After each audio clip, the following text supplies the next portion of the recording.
steers that we'll evaluate today, it's a cross-representation or a correlation between the carcass and the quality of that steer.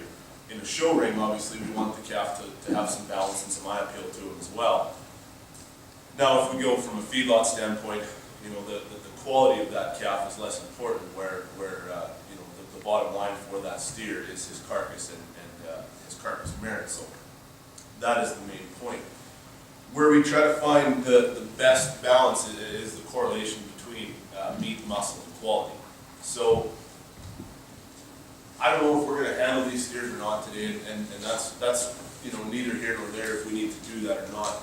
What the predictors are in these cattle to tell, there's 3 fat predictors. Anybody know what those are in these steers? Just shout them out. Anybody know what the 3 fat indicators are in any of these steers? Brett, you know anyone?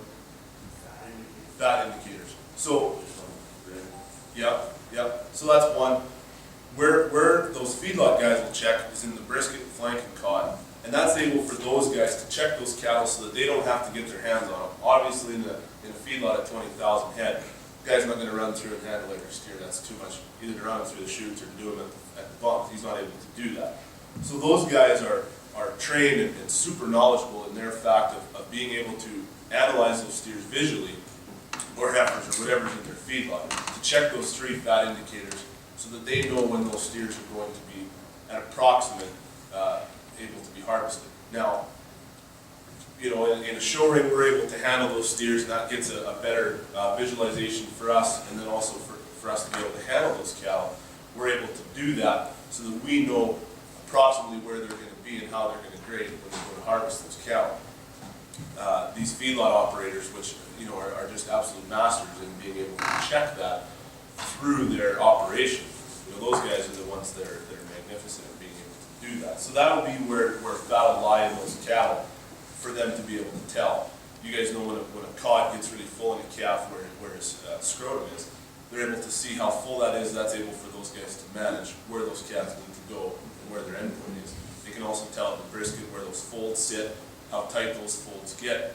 And then in the flank, that's trickier because you almost need to feel how thin or how full that flank is. But those are the 3 indicators that you guys can look at and see a pen of calves where they need to be at. So when we're doing it, when we're handling cattle, you know, we'll go into a ring. Anybody that's judged, I know Grant has been in a lot of judging competitions before, and you know, he'll walk into a ring. He'll visually stand back, first of all, and he'll admire all those cattle from a visual standpoint. He's trying to get his bearings as to where those cattle are from a balance standpoint, from a conformation standpoint. Structurally a little bit too. We still need cattle to get out and move. Those steers are going to have sisters or mums that, you know, still are cows in someone's herd, so they need to be functional as well. After that, we're going to go right in and we're going to handle those cattle. What we're doing when we're handling steers is there's many different ways to do it. For me, what I was taught by my coach in Oklahoma was it's a fairly simple feel. The first thing you pick up is that loin eye in that calf. And what you do is your longest finger, which is your middle finger, you put that at the spine of the calf. And you try to find, you know, right down the middle of his back. And then with your thumb, now I'm fortunate enough with bigger hands, you're able to feel all the way down the curve of that loin eye. And what you're wanting to feel is width and depth in that loin eye. How you do that is you pick up right in the hollow of that calf, right behind his rib cage. You're going to pick that up and you're going to feel his spine all the way down through his loin eye. You're going to feel the width out the middle of your hand and all the way down with your thumb. You're going to feel the depth. The bigger the loin eye, obviously, is what we're hoping to achieve. You'll be able to tell cattle visually too which calf is thicker than the other, but this is a nice way to feel more internally what you think that calf is going to harvest.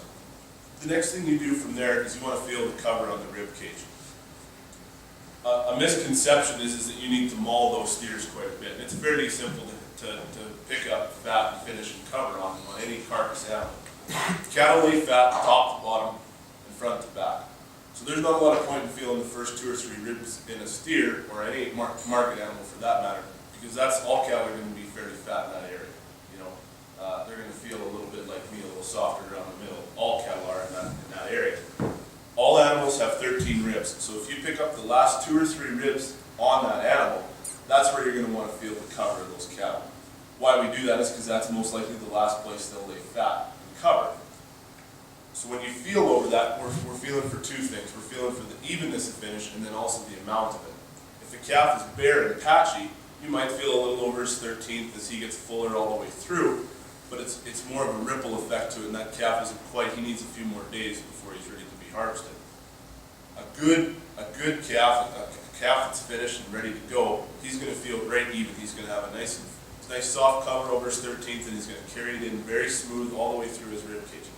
This is done fairly simply, just running your forefingers, your four index fingers right over top of that rib cage, about 3/4 of the way up in between, and you're going to feel all the way through there for those first 3 or 4 ribs at the back end, and that's how you'll be able to check that. Now, you're going to run into guys like Fred Taylor that think that they or know that they can be able to check the amount of millimeters on the back fat of a calf just by feeling the top line. Fred should be able to do that. That's what he does for a living. He's very talented at that, and he's fairly accurate with it as well. I think we probably need to do 40 or 50,000 head a year to be able to do that. None of us are going to be fortunate enough to have that opportunity. So these are ways that we can kind of go about it. There's no scientific or guaranteed method that we're going to be 100% correct. We've been to carcass evaluation schools in the past where you pick up a calf that you think has got a real nice ribeye and going to have 10 to 11 mils of back fat and comes off pretty bare. It's just the way of handling it. We're just trying to do the best that we can and to have an idea for when we're in that live evaluation of those cattle, whether it be at a show or your own cattle at home, trying to get the best feel for that. So that's a little bit about the carcass point and handling about these cattle. Next, we're going to go into the quality. The toughest thing to do when we're evaluating steers is to try to find the balance as to where is the most even that you're looking for. Do you want the best carcass calf, the thickest steer, or do you want the calf that's going to have the nicest balance? That's always the toughest thing to do, and you're trying to find, I guess, the best correlation between that. When you go in and you're looking at balance of a calf, that's his overall eye appeal. That's a very personal preference for anyone. You guys are going to appreciate something different than you, John, and me, myself, are going to look at something different than the Cundall boys. So it's all different, right? And I guess the way to appreciate it is to find the calf that best represents everything. When you're looking at balance, you're looking at the overall strength, the top line and bottom line of the cattle, and you're looking at the overall appeal of that calf. When he comes in the ring, he or she, whatever you're evaluating, when they come in the ring, you're looking for the calf that just catches your eye. In terms of the way how their upheadedness, how they tie into their wither and their shoulder, where their top line and bottom line are parallel to each other and how they meet and how everything ties together. That's the balance and eye appeal and correctiveness of those cattle. That's what the first thing you'll probably notice when you're standing in a ring. What I like to do when I'm evaluating a class is I like to stand back from a good distance to see all those cattle, compare them to each other before you get in and see their little differences. Then you look at the feet, then you handle those cattle. If you stand back a little bit, you're able to get a nicer representation off the start to evaluate those cattle in a larger group together. Next, we're going to go in and after we see those cattle move around, see those cattle from a balance standpoint, we're going to move in then, and we're going to appreciate those cattle once we get our hands on them, and then start looking at the little differences. Which steer has better feet than the other, how this calf handles, check his muscularity both from front, rear, and three-quarter views, and all of those things as well. When we're able to do that, then we're able to evaluate the class from a whole. That's when we'll stand back again and we'll evaluate those cattle and place them. We talked a little bit about structure. Structure in these steers is still somewhat important. If they've made it to their 1350 or 1450 weight or 1500 pounds, whatever you appreciate personally, obviously they've made it to that standpoint. We're not going to want to pick a steer or a heifer in a class that's borderline structurally incorrect and has some difficulties getting around the ring. But certainly it's not quite as important as the functionality of breeding stock for sure. So those are kind of some nitpicky things that we'll evaluate that way once we get down to it. After that, once you kind of have in your mind how you want that class to be evaluated, you place them, and you'd give your reasons for that. Terminology is a thing that you learn every bit as much from other people and from experience as you do from going online and looking at a bunch of terms and learning it from a book.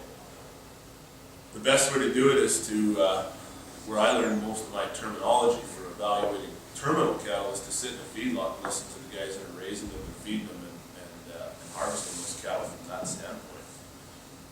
You learn every bit as much where the meat comes from and the certain aspects it takes to get that steer to his end point.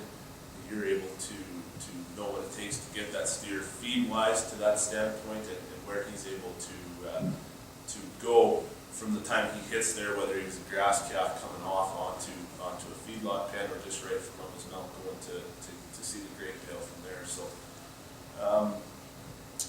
other than that, then we're able to give our reasons for why we evaluate those cattle.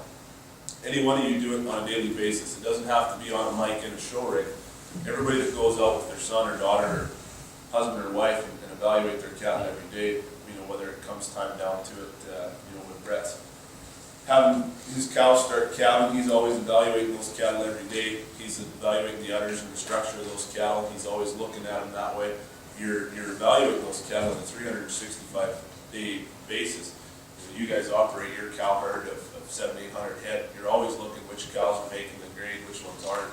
You're always evaluating those cattle every day. Your terminology is the same whether you're judging, sheep, pigs, beef, heifers, carcass steers, whatever.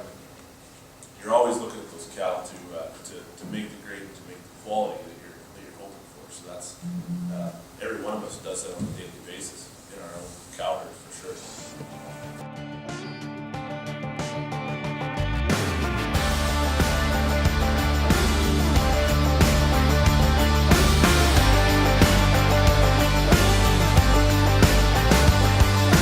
Midnight at the edge of town, me and the boys just hanging out, radio up and the tailgate down. Yeah, we were passing something around. Then right then that old DJ